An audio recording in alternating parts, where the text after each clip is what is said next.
Welcome back, ladies and gentlemen. We're now delighted to be joined over the telephone by our guest for the afternoon, His Excellency Ambassador Hussien Hareedy, the former assistant to Foreign Minister. It's a very good afternoon to you, Mr. Ambassador.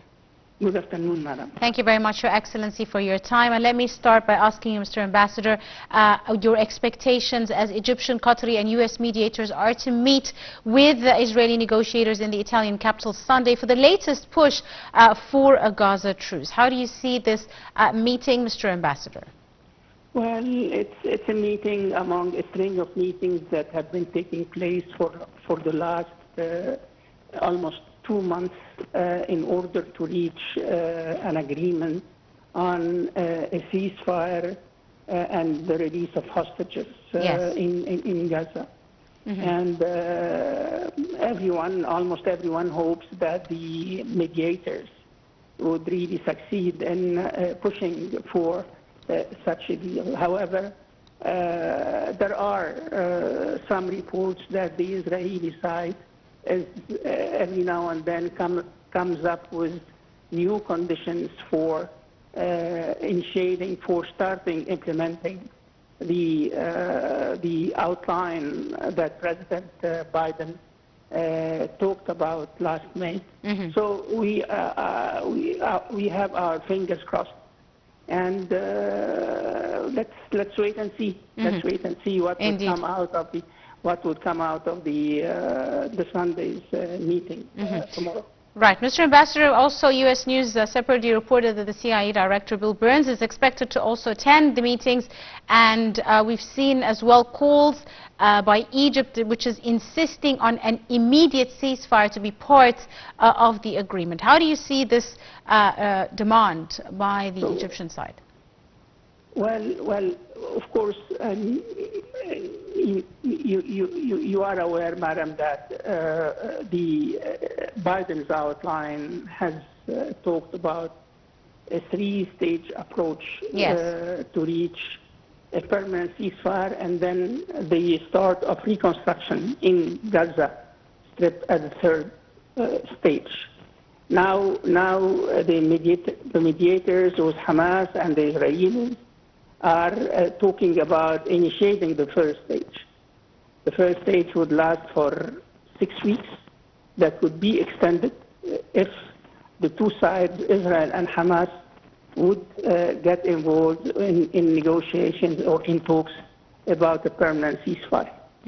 So we are waiting for a signal or for some indications, positive indications, that we are on the right track. According to the spokesman of the National Security Council at the White House yesterday, Mr. John Kirby said that the United States believes that an agreement is at hand, but still there are gaps to be narrowed.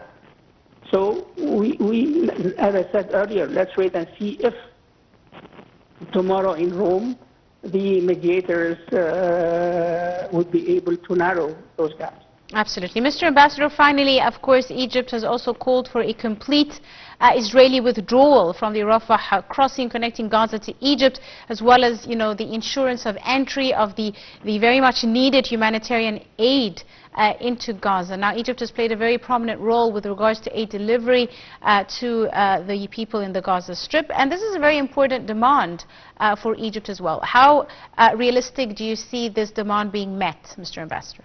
Well,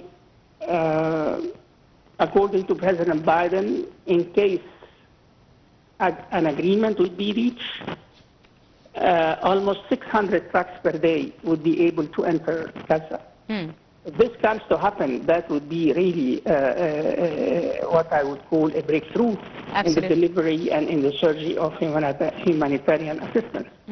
But as long as, in the absence of this agreement, the delivery of humanitarian assistance to Gaza has slowed down. And yesterday there was a meeting of Security Council, and representatives of UN organizations, humanitarian organizations working in Gaza, warned that the situation is becoming very, very, very critical, particularly as far as children and women are concerned. Right. On that note, Your Excellency Ambassador Hussien Hareedy, the former Assistant to the Foreign Minister, I'd like to thank you very much, Your Excellency, for your time and your insight and for joining us this afternoon on this episode of Arab Affairs. And still continuing with our news, the British new government said it was dropping its predecessor's query of the International Criminal Court's jurisdiction to issue an arrest warrant for the Israeli Prime Minister Benjamin Netanyahu. The ICC's chief prosecutor has requested warrants for Netanyahu and his defense minister on suspicion of war crimes, which has infuriated Israel and irritated its close ally, the US. Britain, an ICC member state, had asked the court to be allowed to file legal observations on whether the ICC could exercise jurisdiction over Israelis in circumstances where Palestine cannot exercise criminal jurisdiction over Israeli nationals under the Oslo Accords.